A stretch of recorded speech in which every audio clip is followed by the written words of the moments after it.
E aí, pessoal, tamo junto mais uma vez, mais uma correção, né? Espero que possa esclarecer bastante aí, caso teve alguma dúvida. É um gênero bem legal que a gente está trabalhando agora, porque ele é criativo, ele é engraçado e ele é muito inteligente, né? De se fazer, de se estudar, né? Que eu estou falando da charge, que são as questões que estão lá na página 144 e 145. E aí, eu estou com o livro aqui na frente e eu vou ler as charges, ler o que está em volta delas aí, as perguntas e vou projetar as sugestões, lembrando, sugestões de respostas aqui para vocês. Né? Essas respostas vão servir como base para que vocês analisem as suas próprias construções e vejam se elas estão compatíveis, se você usou o raciocínio certo, onde que você errou e se você não entendeu o que aconteceu aí nessa questão, logicamente você vai anotar, vai marcar aí e vai me chamar para a gente discutir. Beleza? Então vamos lá, ó. Começando então, a gente vai ver aqui, ó, que nós temos aqui na seção, no capítulo 5, charge, que delícia de provocação. E aí nós temos a leitura 1. E a atividade que nós vamos fazer é desvendando o texto. Mas antes dela, olha só, vamos ler lá embaixo, né? Charge, que delícia de provocação. Quem resiste a um desenho relacionado a uma frase provocativa? Imagine uma leitura despretensiosa de jornal. Passamos os olhos pelas páginas, lemos as manchetes, vemos as principais fotos, deparamos então com a charge do dia e, muito provavelmente, vamos parar por alguns instantes para lê-la. Para muitos de nós, esse gênero textual é irresistível. Vamos estudá-lo nesse capítulo. Leia a seguir a charge publicada em um jornal de Manaus. Então, gente, a charge é um texto jornalístico, né, de trabalhar de forma bem humorada uma crítica social, né, ou mesmo uma atitude diante de algumas coisas da sociedade. E é um texto que o não verbal dialoga muito com o verbal. Né? Então, a simples leitura, a gente precisa entender os elementos visuais para poder compreender a charge por completo. Então, por isso que mesmo nessa hora, eu já li, agora é só a correção, é legal você estar com o livro aberto aí, acompanhando a leitura, talvez até para rever algumas coisas que você não notou, né, numa primeira leitura. Não digo nem é porque eu vou falar não, porque às vezes quando a gente vai lendo de novo, nós vamos percebendo detalhes que às vezes passam despercebidos numa primeira leitura. Então é legal abrir o livro aí na página 144, acompanhar a leitura comigo e no caderno lá comparando as respostas, beleza? Então a leitura 1 então era a charge que mostra, aí eu vou descrever aqui, né, acho que todo mundo está com o livro, mas a gente vê um ringue de boxe, um ringue, né, de luta, em que tem, nós vemos um moço aqui de terno, então escrito aí, acho que Ministério do Trabalho, né? Estou enxergando um pouco, mas é isso mesmo. Tem um homem uniformizadinho lá, parecendo um operário, um trabalhador, e a gente vê só um pé de um gigante ali do lado, dentro do ringue. E aí, ó, novo ambiente das relações trabalhistas. Então aqui a charge ela está criticando, né, a reforma trabalhista, como que vai ser a relação do patrão com o empregado, essas coisas. E o Ministério do Trabalho, que é a parte política, né, a parte do governo, responsável por administrar essa relação, está falando lá, patrões e empregados, quer uma luta justa.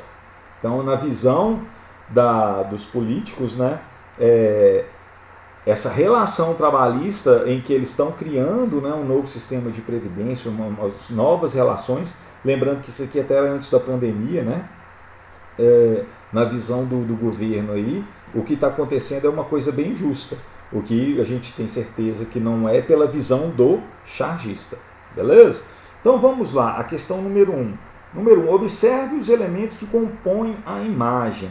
Então agora a gente vai focar na imagem, tá vendo? O texto não verbal, ele é importante para a compreensão do texto como um todo.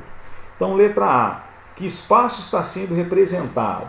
Então a gente já falou até aí, né, no início, já comentei. Então nós temos um ringue de luta. B, quais são os personagens presentes? Então aí, ó, a gente tem o empregado, né? Nós temos aqui a figura do operário, do empregado, o patrão e o representante do Ministério do Trabalho, que no caso faz parte do governo. A C, já estou colocando a resposta aqui, ó, que detalhes identificam os dois personagens menores? Então a gente vê aqui que o empregado ele é identificado pelo macacão e o boné, né, o chapéu que ele usa ali, e o terno e os dizeres indicam um funcionário público. Tá escrito, ele está de terno e está escrito nas costas lá que ele é o funcionário público. Ele é do Ministério do Trabalho. Letra D. Que tipo de calçado o personagem representado em tamanho maior está usando? Então o calçado dele lá, galera, é uma bota, né, de lutador de boxe. Tá? Ele está com a bota lá. Questão 2. A charge foi publicada em uma época em que foram definidas novas regras para o trabalho no Brasil, as quais permitiram que os acordos entre patrões e empregados valessem mais que algumas leis. Então, falo assim, ó, dependendo do caso, vocês podem considerar a lei, o que manda é o acordo que se o empregado aceita, o que o empregador está propondo e vice-versa, e tipo assim, você se vira. Né? Letra A. O que o chargista sugere ao representar o novo ambiente das relações trabalhistas como esse espaço específico? Né? Então, o que ele está sugerindo aí na questão 2 com essa charge em relação às relações de trabalho? Então, ele sugere que haverá disputas, lutas entre as classes. Então, aqui a gente está pensando o seguinte, por que ele colocou o ringue? Né? O que ele quis simbolizar ao usar o ringue como mediador ali entre o patrão e o empregado? Então é justamente isso, né? São lutas, o sentido até exagerado, né? Para enfatizar essa disputa, essa, entre aspas, briga pelos direitos. B. O que é sugerido pela diferença entre o tamanho dos personagens? Então o que a charge está sugerindo, colocando o empregado pequenininho e o patrão como um gigante, né? Então, ó, a ideia de que os patrões têm mais força e que os empregados, e a disputa é injusta. Né? Então ele está enfatizando isso aí, que ao abrir a negociação do jeito que o governo estava propondo, né, os patrões eles teriam muito mais força de negociação que os próprios empregados, gerando uma disputa, uma negociação injusta. Então essa é a crítica da charge. C. Como o tipo de calçado do personagem maior contribui para essa ideia. Então, gente, até a gente às vezes não atenta para isso, né? A gente fica preocupado com o tamanho. O tamanho está mostrando a superioridade do patrão. Mas aqui, o fato do patrão estar usando botas e o trabalhador está usando o uniforme de trabalho dele, mostra que o patrão ele estará muito mais equipado, né? Muito mais amparado para esse tipo de disputa. Então fica a sugestão de resposta aí, ó. O uso de botas de lutador de boxe mostra que o patrão está melhor preparado para o confronto. Então é uma maneira de simbolizar isso aí, né? Você vê que para o ambiente que eles estão ali, quem está com a roupa, né, entre aspas, aí, adequada é o patrão. O funcionário, tadinho, está lá coçando a cabeça sem entender nada e até assustado com o tamanho do patrão. Ok? Mudando de página, na página 145, nós já vamos lá. Como funciona a charge, né? Como funciona uma charge. Então a gente ainda vai refletir a respeito dessa charge aí, ó, da seguinte maneira. Número 1, releia a charge e letra A. Como foi empregado o recurso do exagero na charge? Então a gente vê que ela trabalha com essa questão do exagero. E onde que ele está representado aí? Então ó, o exagero está no tamanho usado para representar o patrão e na própria disputa entre eles, ser como uma luta de ringue. Tá? Então aqui a gente está destacando dois exageros. O primeiro é o tamanho. O segundo exagero é que as questões trabalhistas elas serão resolvidas como uma briga, como uma luta. Tá vendo? Então aí existe um certo exagero nisso aí, em transformar acordos em disputas, em brigas. Tá? Então é uma forma de perceber e de explorar essas ideias da charge. B. Além do riso, que outra reação a representação exagerada procura produzir no leitor. Então, o fato dele usar essa representação exagerada e desproporcional do tamanho do patrão para o funcionário, né, e o fato de exagerar essas relações de trabalho chegando a ser brigas, né, que ele quer fazer na gente? Então, ele quer mostrar, né, provocar reflexão ou a indignação com a desvantagem do trabalhador em relação ao empregador, né, no que diz respeito aos direitos trabalhistas. Falou? Então, a gente vê que ele tem uma tendência, que ele tem um posicionamento. E isso tudo contribui para a gente pensar, né, essa crítica, esse posicionamento do chargista em relação ao tema que está sendo abordado aqui, que são os direitos trabalhistas, a relação de patrão e empregado. C.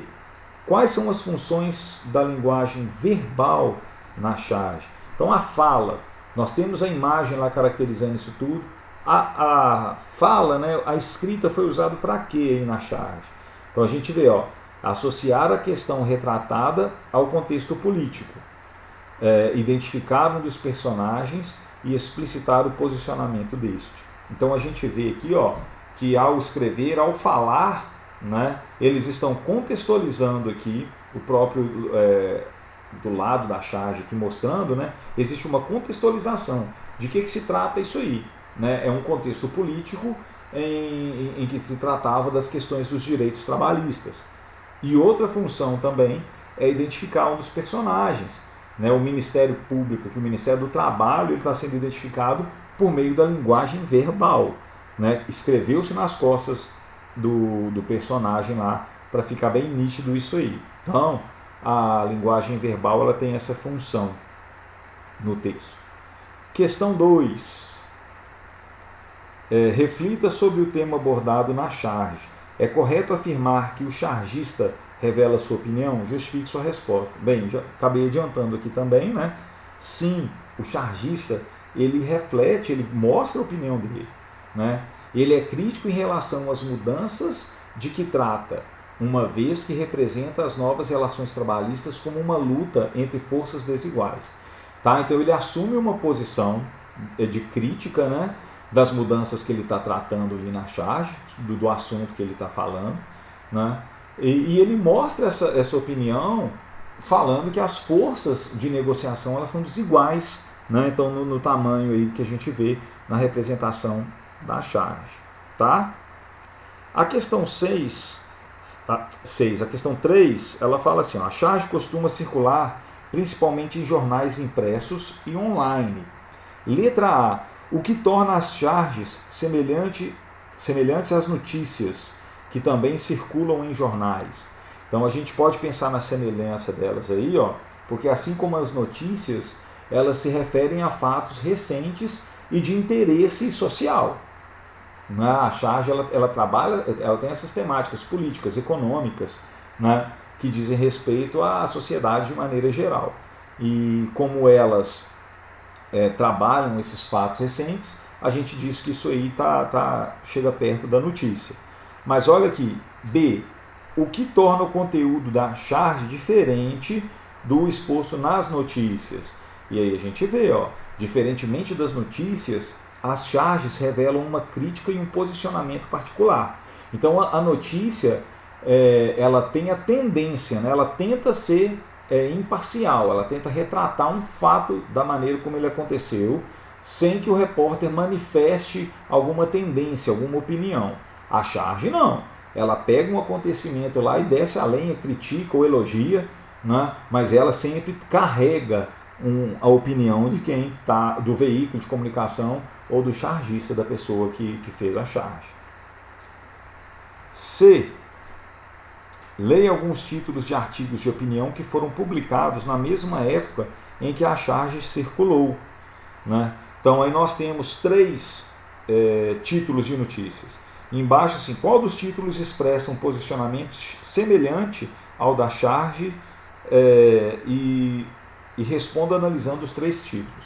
Então vamos lá, gente. Aqui é o seguinte. O primeiro lá, né, título, fala assim, Senado aprova reforma trabalhista que acaba com direitos.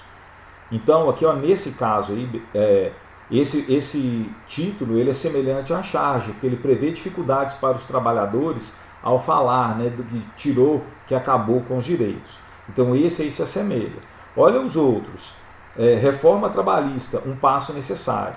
Então nesse caso aqui, ó, né, esse segundo título ele defende a reforma. O primeiro lá ele é contra, assim como o próprio chargista, né? E o terceiro ele é meio que em cima do muro. Olha só, reforma trabalhista, impasse ou possibilidade de diálogo.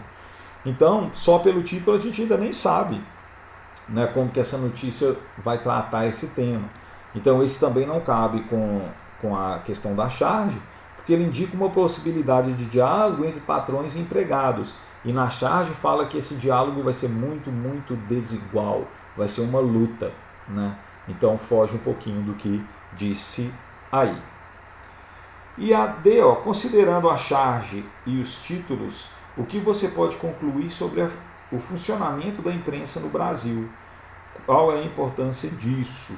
Então, gente, isso aqui é uma resposta pessoal, né? Mas diante do que foi dito aí, ó, a sugestão de resposta do livro é essa, que percebe-se a liberdade de expressão, já que são apresentados diferentes posicionamentos, né? Então, essa aí é a sugestão de resposta do livro. Quando a gente pega diferentes títulos de notícias com abordagens tão diferentes, né, a respeito do mesmo tema, a gente vê sim que existe uma diversidade de posicionamento e que isso é bom, né? As pessoas vão debater, vão ler, vão se inteirar a partir de diferentes pontos de vista para construir a própria visão dela, o próprio ponto de vista, o que ela vai julgar melhor ou pior, né? Então é legal que haja essa liberdade de manifestação, porque a partir dessa diversidade a gente pode refutar ou considerar mais determinadas opiniões e formando as nossas próprias. Tá bom? Então, ó, a gente encerra essa primeira correção na página 145. Qualquer coisa, eu acho legal a gente conversar sobre esse tema, né? Que vocês manifestem a visão que vocês têm, opinião a respeito disso, o que vocês sabem a respeito disso, o que gostariam de saber, para a gente poder conversar, tá bom? E aí vocês vão passar por um exercício à frente e daqui a pouco a gente volta com mais uma correção. Grande abraço a todos e como sempre eu não posso deixar de falar, tamo junto!